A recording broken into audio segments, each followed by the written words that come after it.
అసెంబ్లీలో బడ్జెట్ పై చర్చ సందర్భంగా ఆసక్తికర సంవాదం చోటు చేసుకుంది. మహిళా సమస్యలపై మాట్లాడిన వైసీపీ ఎమ్మెల్యే రోజా ప్రభుత్వంపై ఆరోపణలు గుప్పించారు. హామీల్ని విస్మరించారని మండిపడ్డారు. రోజా వ్యాఖ్యలపై అభ్యంతరం తెలియజేసిన పలువురు మంత్రులు ప్రతి విమర్శలతో తిప్పికొట్టే ప్రయత్నం చేశారు. మహిళల తరఫున కేవలం బడ్జెట్ గురించి మాట్లాడాలి, డాక్రా మహిళల గురించి మాట్లాడాలని ఏవో తెచ్చిపెట్టుకున్న డైలాగులు రెండు మాట్లాడినంత మాత్రాన కాదు అధ్యక్ష.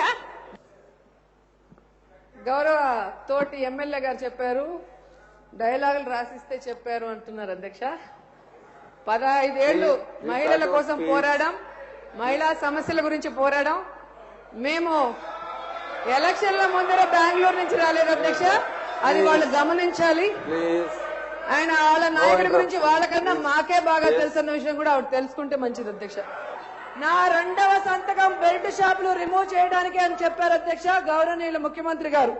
మరి బెల్ట్ షాపులు తొలగిస్తానని చెప్పి సంతకం చేశారు, కానీ గ్రామాల్లో మీరు చూస్తే మేము చూపిస్తాం అధ్యక్ష, దానికి ప్రూఫ్స్ తో కూడా.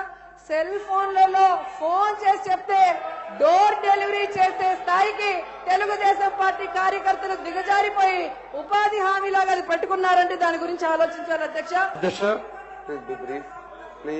తెలుగుదేశం పార్టీ గురించి విమర్శించే నైతిక విలువ గాని అర్హత గాని రోజా గారికి లేదు మేడం, లేదు అధ్యక్ష.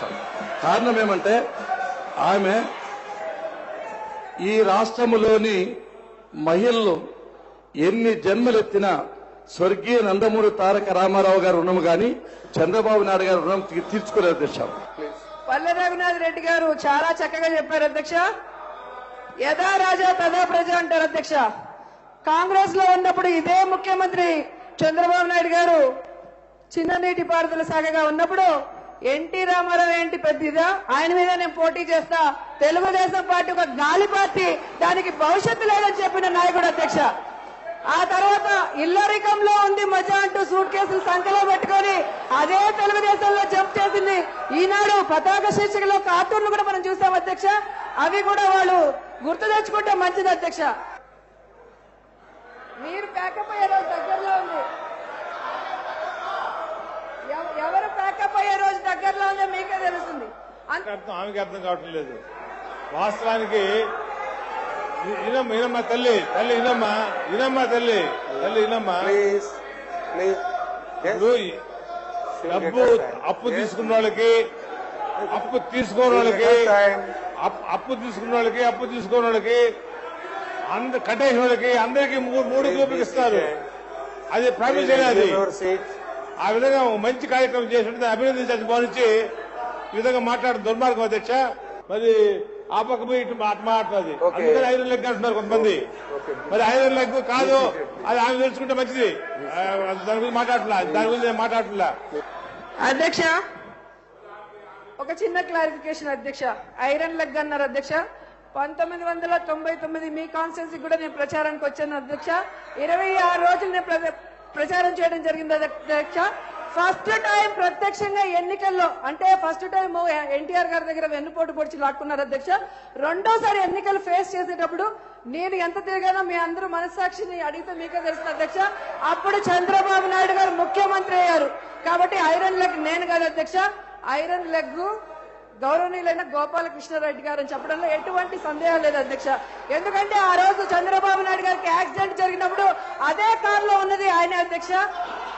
అలాగే రాజశేఖర రెడ్డి గారు మరణించడానికి ముందు రోజు మోత్కోపల్లితో కలిసి గోపాలకృష్ణారెడ్డి గారే క్యాంప్ హౌస్ కి వెళ్ళినది మీరు పత్రికలు తిరిగేస్తే తెలుస్తుంది అధ్యక్ష. శనీశ్వరుడే లేకపోతే ఉపాధ్యాయులు మహేష్ రోజా ధ్వజం అంట. ఆమె చెప్పిన స్టేట్మెంట్ పంపిస్తాం మీకు అధ్యక్ష. ఇంత దుర్మార్గురావులు ఇంకో 2 అందుకనే చెప్పారు.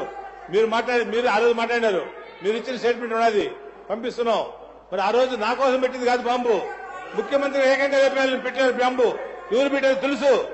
మరి మొట్టమొదటి వచ్చి గంగిరెడ్డి గారు పెట్టి మరి ఏ విధంగా చేసినా తెలుసు. అదేమ్మా ముమ్మాటికి శనీశ్వరుడే అని. అది నిజమా కాలేజీ ప్లీజ్. చాలా ఉత్సాహంతో సమంతకమణి గారి డాక్టర్ పేపర్ తెచ్చింది. వాళ్ళ మదర్ కాంగ్రెస్ లో ఉన్నప్పుడు చంద్రబాబు నాయుడు గారిని ఎన్ని మాటలు అన్నారో అది కూడా ఒకసారి చదువుకుంటే బాగుంటుంది అధ్యక్ష. ఈ రోజు ప్రజలు మనకి అధికారం ఇచ్చారు, ప్రజలు మన కోసం ఎదురు చూస్తున్నారు. మనం ఏం చేస్తాం, ఏం చెప్పామని. ఆ చెప్పినవి చేయండి అంటే ఎంతసేపు వైఎస్ రాజశేఖర రెడ్డి గారిని మమ్మల్ని గొంతు నొక్కడం తిట్టడం తప్పించితే మీరు ఏం చేయబోతున్నారో ఒక్కటి కూడా చెప్పడం లేదు. రోజా గారు బీసీల గురించి చాలా ఆవేశంగా మాట్లాడుతా ఉన్నారు. నేను ఒకటే అడుగుతాను వైఎస్ఆర్సీపీ నాయకుల్ని, ఇది సమాజంలో 52% పైగా ఉన్న వెనుకబడిన వర్గాల సంక్షేమం పైన చర్చ జరుగుతున్న సందర్భంగా ఎంతమందిని బీసీలను ఈ చర్చలో మీరు అకామిడేట్ చేశారో ఒక్కసారి వాళ్ళ గొంతు ఎవరు నొక్కుతున్నారు? ఈరోజు రోజా గారు బీసీల గురించి మాట్లాడితే ఎట్లా సాధ్యమవుతుంది? రోజా గారు, చెవిరెడ్డి భాస్కర్ రెడ్డి గారు, చరితారెడ్డి గారు బీసీల గురించి మాట్లాడతారు. అధ్యక్ష ఈ రోజు కాలువ శ్రీనివాస్ గారి మీద నాకు చాలా గౌరవం ఉంది అధ్యక్ష. కానీ ఈ రోజు మీకు అర్హత లేదు అంటున్నారు అధ్యక్ష. ఒక బీసీ నాయకుడు తనకు అవకాశం ఇవ్వమంటే ఇవ్వలేదు అధ్యక్ష. ఒక మహిళగా మహిళా సాధికారత గురించి మాట్లాడుతూ వాళ్ళు మాట్లాడారు. కానీ నేను చెప్తున్నా అధ్యక్ష, ఈ రోజు ఒక బీసీ ఇంటి కోడలుగా, చేనేత కుటుంబానికి చెందిన కోడలుగా బీసీల గురించి మాట్లాడే అన్ని హక్కులు నాకున్నాయని వాళ్ళు తెలుసుకోవాల్సిందిగా ఈ సందర్భంగా చెప్తున్నాను అధ్యక్ష. ఒక నాయకుడు బీసీలకు న్యాయం చేయాలంటే బీసీకి అవసరం లేదు, ఎస్సీ ఎస్టీలకు న్యాయం చేయాలంటే ఎస్సీ ఎస్టీ అవనవసరం లేదు, మైనార్టీలకు న్యాయం చేయాలంటే మైనార్టీ అవ్వనవసరం లేదు. ఒక నాయకుడికి మంచి మనసుంటే అందరికీ న్యాయం చేస్తాడనేది వైఎస్ రాజశేఖర రెడ్డి గారిని చూస్తే ప్రతి ఒక్కరు కూడా తెలుసుకుంటారు అధ్యక్ష. ఆ విషయాన్ని వాళ్ళు తెలుసుకోవాలి. అసెంబ్లీలో తమ ప్రవర్తనపై వైసీపీ ఎమ్మెల్యేలు శివప్రసాద్ రెడ్డి, మణిగాంధీ క్షమాపణ చెప్పారు. మంగళవారం సభలో స్పీకర్ మైకులు విరిచారన్న కారణంతో ఈ ఇద్దరిని బడ్జెట్ సమావేశాలు ముగిసే వరకు సస్పెండ్ చేశారు. సభ్యులిద్దరూ క్షమాపణలు చెప్పడంతో సస్పెన్షన్ ఎత్తివేస్తున్నట్లు స్పీకర్ ప్రకటించారు.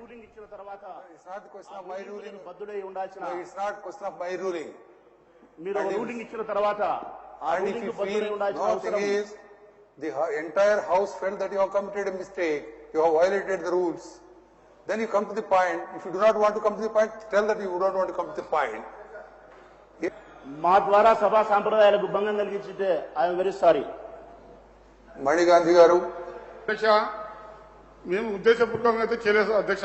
మా గౌరవ అధ్యక్షుల గారికి మైక్ ఇవ్వండి అని అడిగాం, తగిలింది సార్. నాది ఏమైనా తప్పుంటే క్షమించండి sir. Sorry. Suspension can be revoked. Most moved.